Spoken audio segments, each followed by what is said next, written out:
Hi guys, welcome to life tiles. ఈరోజు మనం దేవుడి కంటే గొప్పవాడు కథ చెప్పుకుందాం. మన దేశంలో అరణ్య ప్రాంతాలలో కర్షక గ్రామాలు విస్తరించే కాలంలో రత్నాకర దేశాన్ని మణికంఠుడు అనే రాజు ఎంతో సమర్థవంతంగా పరిపాలించేవాడు. ఆయన రాజ్యం 4 దిక్కులా బాగా విస్తరించింది. మారుమూలలు నివసించే ప్రజల కష్టసుఖాలను కేంద్రంలో ఉన్న రాజు విచారించడం ఎంతో కష్టంగా ఉంటూ ఉండేది. ఈ సమస్యను గురించి మణికంఠుడు మంత్రులతో విచారించగా దేశాన్ని 4 ప్రాంతాలుగా విభజించి 4 ప్రాంతాలను పరిపాలించటానికి ఎంతో సమర్థత దక్షత గల రాజప్రతినిధులను నియమించమన్నారు. వెంటనే రాజు తన రాజ్యాన్ని విభజించి 4 భాగాలకు 4 విశ్వాసపాత్రులైన రాజప్రతినిధులను నియమించాడు. 4 రాజప్రతినిధులు నెలలా రాజుకు తమ ప్రాంతాలలో ఉండే ప్రజల గల అసౌకర్యాలను గురించి, వాటిని తొలగించటానికి తీసుకుంటున్న చర్యలను గురించి నివేదికలు పంపుతూ వచ్చేవారు.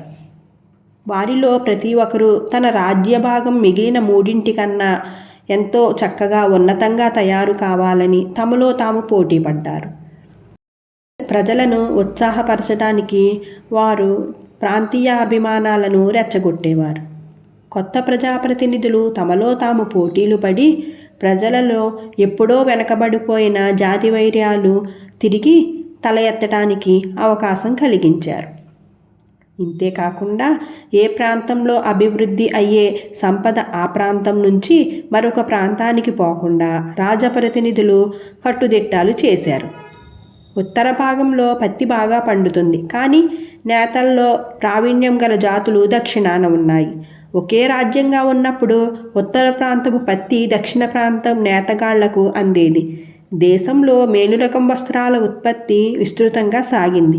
కానీ ఇప్పుడు ఉత్తర ప్రాంతం రాజప్రతినిధి తన ప్రాంతంలో తయారయ్యే పత్తిని దక్షిణ ప్రాంతానికి పోనివ్వకపోవడం వలన తన ప్రాంతంలో వాళ్ళనే నేత నేర్చుకోమన్నాడు. ఈ పరిస్థితుల్లో దక్షిణ ప్రాంత రాజప్రతినిధి ఇతర పంటలు చక్కగా పండే పొలాల్లో కూడా పత్తి పండించడం మొదలుపెట్టాడు. ఈ విధంగా మంచి నేతగాళ్ళు ఉన్న చోట మంచి పత్తి లేకపోవటం, మంచి పత్తి ఉన్న చోట మంచి నేతగాళ్ళు లేకుండా పోవటం వలన వస్త్ర పరిశ్రమ నాణ్యత దిగుబడి అన్నీ బాగా తగ్గిపోయి దెబ్బతిన్నది. ఇదే దుర్గతి లోహ పరిశ్రమకు కూడా పట్టింది. దేశానికి తూర్పు దిక్కున మంచి గనులున్నాయి, పడమటి దిక్కున నిపుణులైన లోహకారులు ఉన్నారు.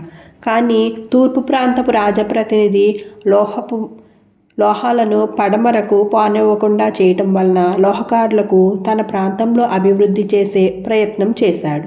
పడమట ఉన్న రాజప్రతినిధి గత్యంతరం లేక పొరుగు దేశాల నుంచి డబ్బు పోసి లోహాలను కొనుక్కుంటూ ఉండేవాడు. కేంద్రంలో ఉన్న రాజుకు రాజప్రతినిధులు పంపే నివేదికలు చూస్తే వారంతా దేశాన్ని అభివృద్ధి పరచడానికి శక్తివంచన లేకుండా పాటుపడుతున్నట్లుగా అనిపిస్తూ ఉండేది. కానీ దేశం అభివృద్ధి చెందటం లేదని ఆయనకు తెలుసు. రాజప్రతినిధులను ఏర్పాటు చేసి 5 ఏళ్ళు అయ్యింది. దేశం వెనకటిలాగా అభివృద్ధి కాకపోగా పూర్వం ఉండిన అభివృద్ధి క్రమంగా క్షీణించి చివరికి స్తంభించిపోయింది. దీనికి కారణం తెలుసుకోవాలనుకుని మణికంఠుడు రాజధానిలో 3 రోజుల పాటు ఉత్సవాలు ఏర్పాటు చేసి అందులో రకరకాల గోష్ఠులను ఏర్పాటు చేశాడు.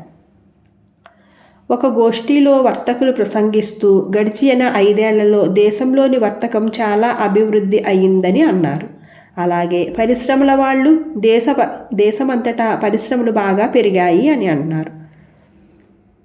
ఇదంతా వింటూ ఉన్న రాజుకు ఈ పెరుగుదలను చూసి సంతోషించాలో, దేశం అభివృద్ధి కాకపోవటానికి చింతించాలో అర్థం కాలేదు. ఒకరోజు పండిత గోష్ఠి కూడా జరిగింది.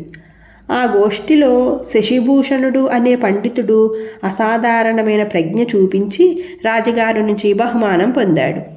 బహుమానం ఇస్తూ రాజు శశిభూషణుడితో, పాండిత్యానికి సంబంధించిన విషయం కాదు కానీ నన్ను చాలా కాలంగా ఒక ప్రశ్న బాధిస్తూ ఉంది, దానికి సమాధానం మీరు ఇవ్వగలరా అని అడిగాడు.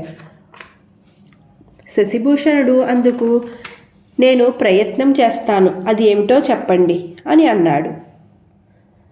ఈ ప్రపంచాన్ని దేవుడు సృష్టించాడు, అందుచేత దేవుడే అందరికన్నా గొప్పవాడు అంటాం. కానీ దేవుడి కన్నా గొప్పవారు ఎవరైనా ఉన్నారా అని రాజు అడిగాడు.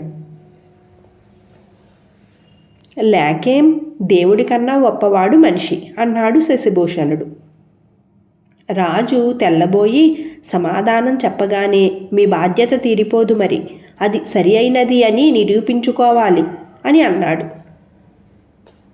శశిభూషణుడు వినయంగా, నేను అనుభవంతోనే ఈ సమాధానం చెప్పాను మహారాజా.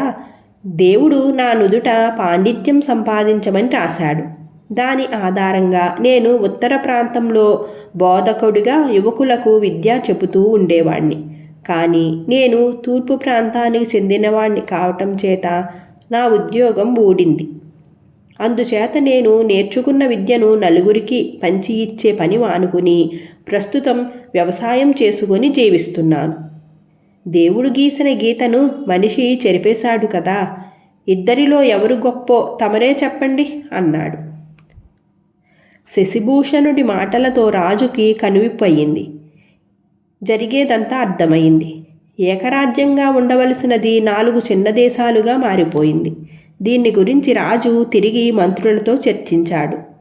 మంత్రులు ఈ సమస్యను చర్చించి, మహారాజా, పెద్ద రాజ్యాన్ని చిన్న ఖండాలుగా విభజించటంలో తప్పులే. ప్రాంతీయ దురాభిమానాలు పెరగటానికి కారణం ఏ ప్రాంతపు రాజప్రతినిధి ఆ ప్రాంతం వాడు కావటమే.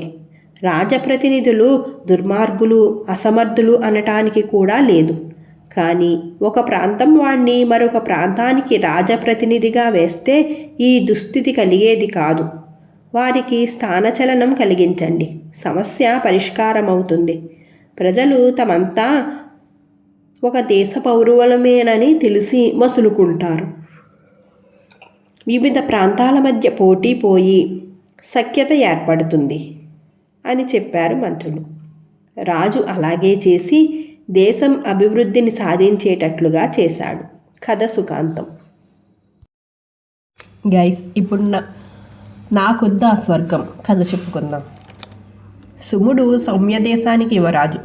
త్వరలో సుమునికి పట్టాభిషేకం చేసి బాధ్యతలు అప్పగించి తను మహారాణితో పాటు వానప్రస్థాశ్రమం స్వీకరించి అడవులకు వెళ్ళి తపస్సు చేసుకోవాలని మహారాజు పరహితునికి కోరిక.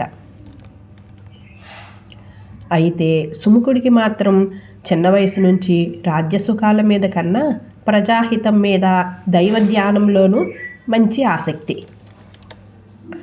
తన ఈడు పిల్లలతో హరికీర్తనలు చేయటం, పూజలు వ్రతాలు ఆచరించటం, దానాలు ధర్మాలు చేయటం అంటే చాలా ఇష్టం. ప్రజలే తన ఊపిరి, ప్రజలే తన ప్రాణం, ప్రజలే తన జీవన సర్వస్వం అని అనుకుంటూ ఉండేవాడు. ఒకసారి అనావృష్టి వలన పంటలు పండక భూములు బేటలు వారిపోయి కరువు దేవత సౌమ్య దేశాన్ని విలవిలలాడించింది. వట్టిపోయిన బావులు, ఎండిపోయిన చెరువులు ప్రత్యక్షమయ్యాయి. చివరికి సెలయేటి దారంలో కూడా నీరు కరువైపోయింది. పచ్చగా కలకల్లాడే భూదేవి ఎండి నెరలు తీసేసింది. తినేందుకు తిండి దొరక్క ప్రజలు హాహాకారాలు పెడుతూ ఉన్నారు. ఆ సమయంలో రాజధాన్యాగారాన్ని తెరిపించాడు సుముడు. స్వయంగా తను దగ్గరుండి ప్రజలందరికీ ధాన్య పంపిణీ సక్రమంగా చేయించాడు. అంతేకాకుండా ప్రతి ఇంటికి వెళ్ళి ఆహారం తీసుకున్నారా లేదా అని అడిగి వాళ్ళు ఏం తింటే తను కూడా అదే తిని వారితో పాటు వాళ్ళ క్షేమం కోసం రాత్రింబవళ్ళు గడుపుతూ ఉండేవాడు. పరహితుడికి సుముఖుడి ప్రవర్తన బాధ కలిగించింది. వివాహం చేస్తే కొంత మార్పు వస్తుందేమోనన్న అభిప్రాయంతో తండ్రి నానా దేశ రాజకుమార్తెల చిత్రపటాలు తెప్పించాడు.